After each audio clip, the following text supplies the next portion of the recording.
2017 was a stellar year for video games, but we're in 2018 now and it already looks like it'll be giving last year a run for its money. Here's some of the titles I'm excited for, expected to release in 2018.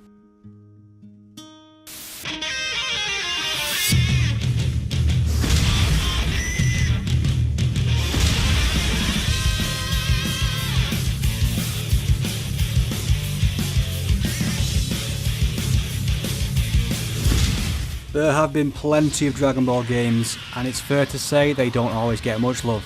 FighterZ is the first Dragon Ball game I think has the potential to go a bit further and appeal to non-fans of the franchise. It's easily the best looking Dragon Ball game ever. It nails the aesthetic of the show and looks different enough from other games in the genre to pique interest of people who otherwise wouldn't care. I've played a good chunk of the beta, and it's a ton of fun to play competitively or with friends. Whether it gets mass appeal beyond Dragon Ball nuts or not, this is clearly going to go down as one of the best, if not the best Dragon Ball games thus far.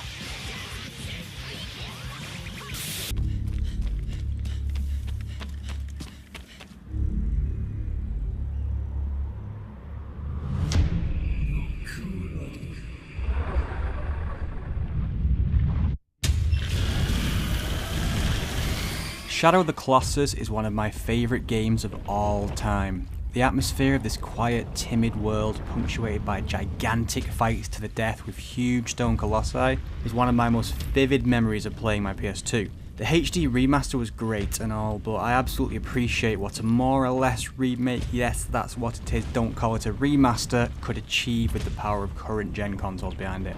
Just the trailer gives me goosebumps. Who are you? What in hell's name happened? I've come from Skalitz. They burned it to the ground. Slaughtered everyone. Who burned it to the ground? That's him. That's the bastard who led the attack at Skalitz and killed my parents. Kingdom Come Deliverance. Honestly, this could go either way. Some of the combat looks a tad clunky and the story looks a little overly dramatic and cliched for my tastes, but the promises of a living, breathing world where things happen all the time, whether you're there or not, really appeals to me. The idea that I'll go back to some same spot and maybe there's bodies where a skirmish has been, or just getting caught up in some ruckus in town sounds interesting. Also, I love any game that lets you be some badass warrior with a sword. Kingdom Come seems like it'll satisfy my cravings until Mount and Blade 2 finally gets a release date. Come on Tale Worlds, sort it out. But also don't and just ignore me and take your time and make it good, please. We have to put a stop to this senseless war!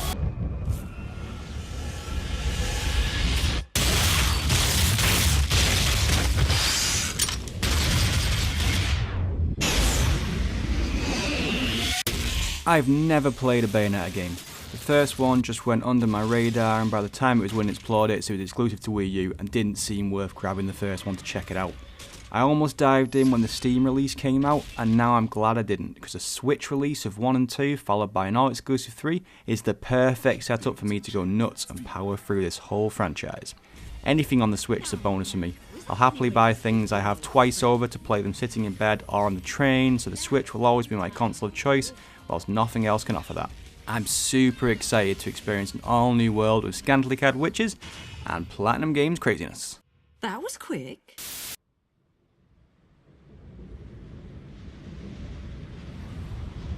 Speaking of the lore of the Switch, Bloodborne, followed by Dark Souls 3, were my two first Souls games. I then played Demon Souls and Dark Souls 2, but I always struggled with Dark Souls 1 and the PC version. So, to have a remaster announced, and on the Switch, praise the sun, is pretty impressive. I can't wait to sit in a room with four of my best mates, all playing on the Switch, invading each other's worlds, probably getting angry and throwing our Switches at the wall. RIP Switch.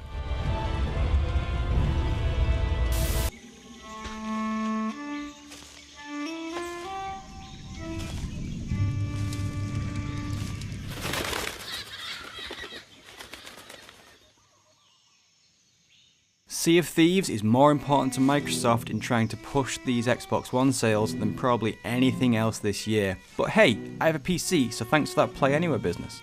Microsoft has been pushing and pushing these last couple of years with more and more offers and cool, convenient ways to play for fans as well as the Xbox One. But everyone knows it's games that win the day, and they've been very few and far between for Phil Spencer's liking. Sea of Thieves could be the game that starts a shift. If this game is all it says it is, it could be huge, which could inspire a flurry of late generation titles for Microsoft.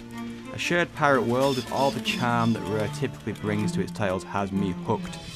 Now I just need to get a crew together.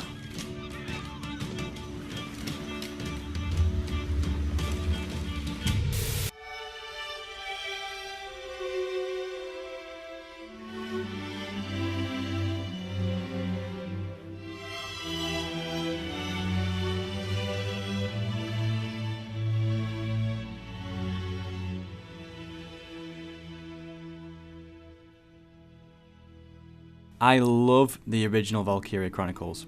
It's one of those games that holds a huge amount of emotional weight and nostalgia for me. It's one of the titles I automatically remember fondly when I think of the PS3, and I was straight on the Steam release a year ago, and it has aged beautifully. The watercolour graphics still look fantastic, and the gameplay, while simple, hasn't really been emulated as well. I also really enjoyed the story. It impressed me how something as horrendous as the Second World War could be told with sensitivity whilst also fitting into what is essentially a family-friendly cartoon world. Then, they did what so many Japanese developers do and ruined it by releasing weird portable exclusive sequels and poor spin-offs for years. Most notably, last year's Dire Revolutions. But if there's anything I love, it's a developer who knows their past mistakes and listens to fans, so releasing a quote-unquote proper sequel on PS4, complete with a weird look how much we care about this trailer, tugged at my heartstrings. If this is all it looks, it'll be a worthy spiritual successor to one of the best games of the last 10 years. Prepare that Kleenex because there will be tears.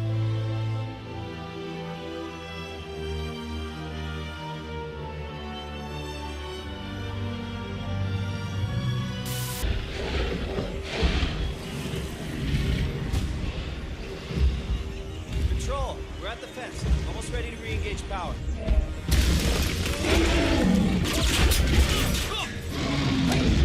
Hey! Over here!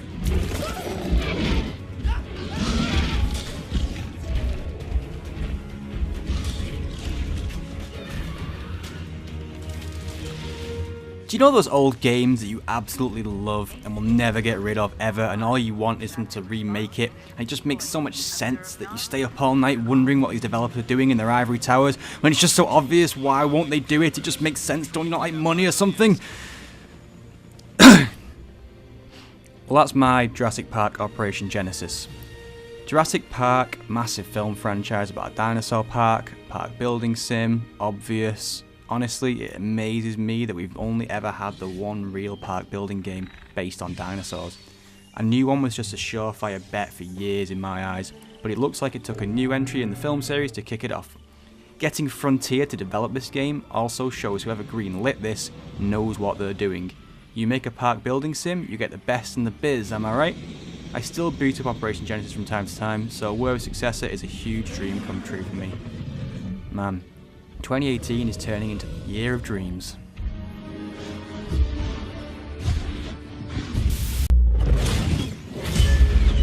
As the light dims, shadows grow ever darker.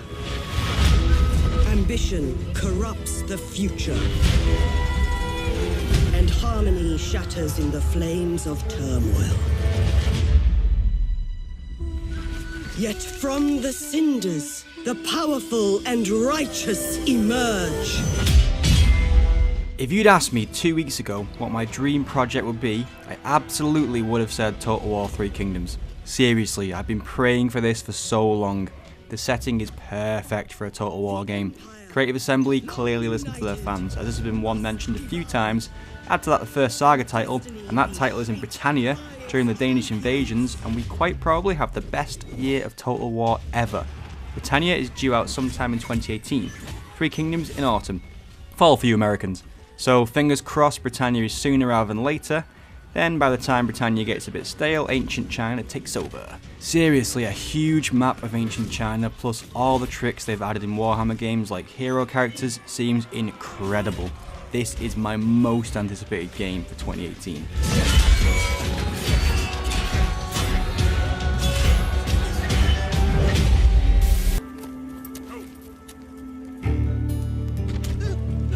You got some money for me, boy?